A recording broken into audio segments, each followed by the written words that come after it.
I am going to make an overdress waistcoat out of a roll of burgundy red lingerie lace. I am Marjolein Turin, I'm an indie fashion designer. Somnia Romantica is my main fashion line. Let's start. The lace is 6 inch or 15 centimeters wide, so that is the panels I'm going to work with. The front will be open at the mid and have clasps at the waist, and the neckline will have puff sleeves. I will use the scalloped part to overlap with the next panel, so you get the nice detailing of the lace in the skirt. You can see how I fit it, and towards the front it will get smaller and smaller. Each panel I cut twice, then I adjust them to the right width at the top part and stack them all. The last ones I keep the scalloped part on both sides, because that will be at the front. Here I am measuring the cuffs. 2 cuffs, of course. This will be the puff sleeve. I lay 2 pieces on top of each other and cut a puff sleeve, and then I'll use those pieces mirrored to cut the other sleeve the same way. Markings. Then the long sleeves. I measure how much arm is left when you distract the cuff and the puff sleeve. The shoulder panels will also have to go in 2 parts, one the main part and one for the part that goes around the neck. Here's the front panel, and again I am measuring all panels. So this goes for 12 panels, so I'm not showing all of it. There's the whole bunch. Onto the serger machine. I'm first putting on the matching threads. Serger machine has 4 threads. It's a whole process, but once you've got it working, it's awesome. I'm starting with the panels of the skirt. There are many panels. The next thing I'm going to do is sewing the body parts together. The bodice parts. Again, that's 12 panels for you. I cut out 2 more little V-shaped panels for the arms, because the biceps was turning out too small in comparison to the other measurements.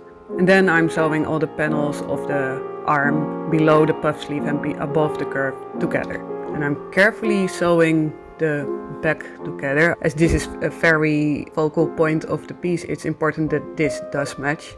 At the side seams I could keep the scalloped part, because the side seam of the front side panel is pretty straight.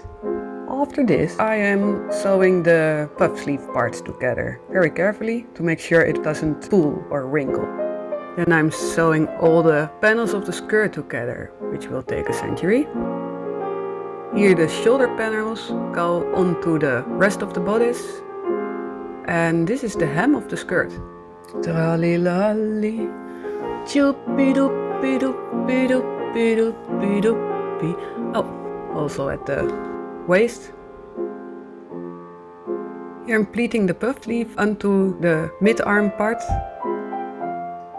And then at the other side I'm sewing the cuff on. Then it's time to pleat the lace very densely all around the hem of the skirt. I'm pleating this on the inside. Because of the uneven hem you can see the inside of the skirt as well. This is rose trim. I put it on top of the pleats at the puff sleeve to give it more definition, and also at the cuff. I give the arm a first zigzag. It's best to always give things first a zigzag with the sewing machine and then putting it to the serger. At the shoulder panels I also use the cute little rose trim. I want to keep this design very clean and simple, but I could not use trim.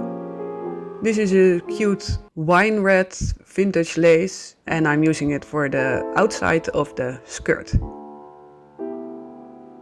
Neckline through the serger, the sleeve through the serger. I'm pleating the puff sleeve onto the bodice. Always quite satisfying.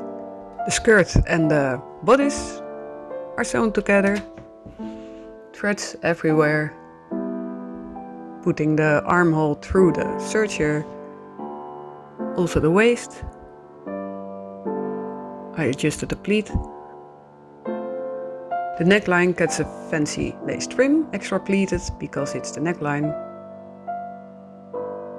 Mirroring it from the mid On top of that goes this lovely trim that I bought in Amsterdam. The color match is so good.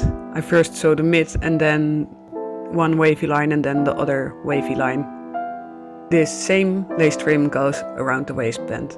I got a lot of footage from this and I'm not showing a lot because this happened all the time.